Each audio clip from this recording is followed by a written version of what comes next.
we actually found, all started with an interview that we did with an assassin in L.A.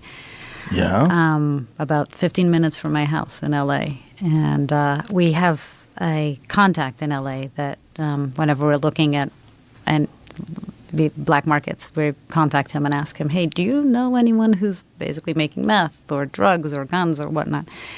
And, you know, in the off chance that he knew an assassin, we contacted him. And he said he actually did. He knew a guy. He didn't think he was going to talk to us, but maybe he did because he was close to him. And eventually this guy agreed to talk to us. And we met him on the corner. And as we're driving there, so we're driving there with our local contact is taking us to meet this guy. And he told us, hey, be very careful. This guy is like, the way he said it is like he's bipolar, kind of. Like he acts as if he's bipolar. One moment he's happy and the next he can just freak out and nobody knows why. He's really difficult to deal with. And I asked him, are you sure he's an assassin? Or is it possible that he's just boasting? That happens sometimes. And he said, no, I've seen this guy being offered $80,000 to go and kill someone.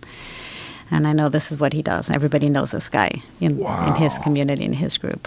So he operates in America? He does, yeah. I asked him where. He's based in L.A., but he says it's all over the United States mainly.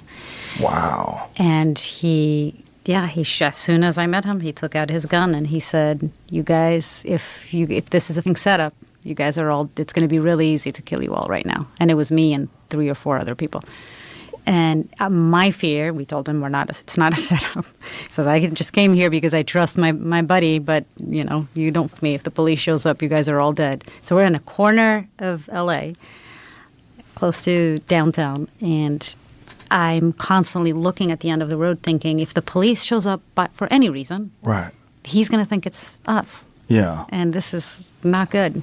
So, yeah, it was a quick interview, but a chilling one. How many people has this guy whacked? He said more than 10.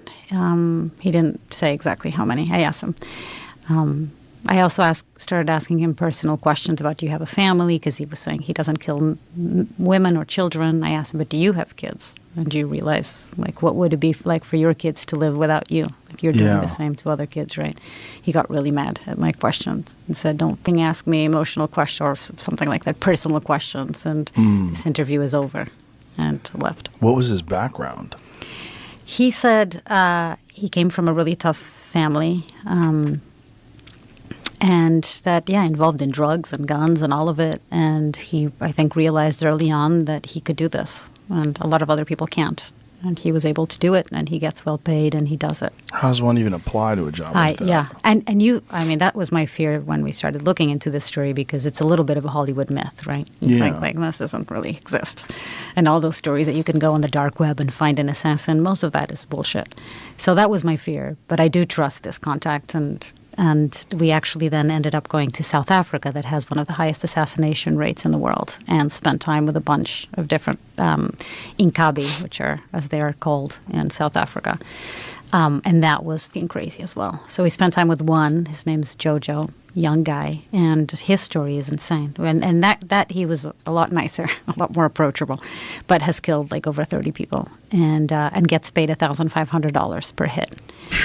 And, you know, thousands of people have died in just the past few years at the hands of assassins in South Africa. Wow. Mm-hmm. And a lot of it happens in the taxi industry. Oh. So there's like 70%, I think, of commuters in South Africa commute on these taxis. Basically, it's like these vans. And they're worth a lot of money, and it's sort of a cash business. And the owners of these taxi companies are routinely being killed. So we spent time with a taxi owner who owns one of these companies, and he had a bullet from my AK-47 on his head that he showed us. There was a $1 million prize for anyone who killed him. And this is a crazy guy. And his rivals were just across the street with all their taxis, the other company that he says are trying to kill him. So he's surrounded by bodyguards with AK-47s at all time. And he was like, do you want to go across the street with me and film me as I get close to the other guys and see what happens? It's like, sure. So we start walking towards the rivals, and immediately there's a group of heavily armed men walking towards us. Immediately, within like seconds. And this happens every day. Like, people are killed every day. Jeez. So, yeah. And then back to the assassin. And they don't have a hard time talking to about this? I would think that there's no upside to them discussing this with you, but potentially they could get caught. Yeah. We go through a lot of, to make sure that we protect their identities. But I think Jojo, this assassin, is a good example of why they talk to us. So we spent an hour and a half, more or less, 2 hours talking to him.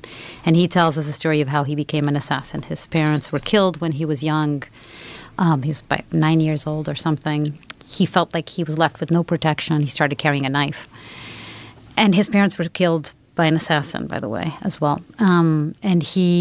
And then eventually he got involved in the drug business, and then eventually people were paying him much more money to go out and kill. And he says, at the beginning I had to get drugged and drunk to be able to do it, but now I'm used to it. I'm cold-blooded, and I'm used to it. And we started talking about the cycle of violence, right? Because he also said he doesn't kill women and children. And I asked him, but do you realize that you are traumatized from the experience that you had, that your parents were killed, and now you're doing the same thing to other kids? He's like, I actually never thought of that.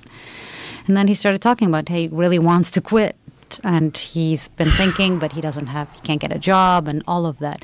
So I think people talk to us for a variety of reasons. I think there's a lot of boasting, a lot of people that want to just talk about what they do. Sometimes their families don't even know they do what they do. I think in places like Sinaloa, where I've spent a lot of time with the cartel, it's impunity. They don't see a downside because the authorities aren't really going to do anything, even if they know who they are. Wow. And how do you feel safe in a place like that? Actually, I sometimes feel in certain countries safer. In Sinaloa, for example, if you've been given the green light to go into the cartel, the territory controlled by the cartel, to talk to cartel members, and it takes weeks, months, sometimes years to get that access. Once we're under their protection, we're under their protection. Like, we have their protection to be there.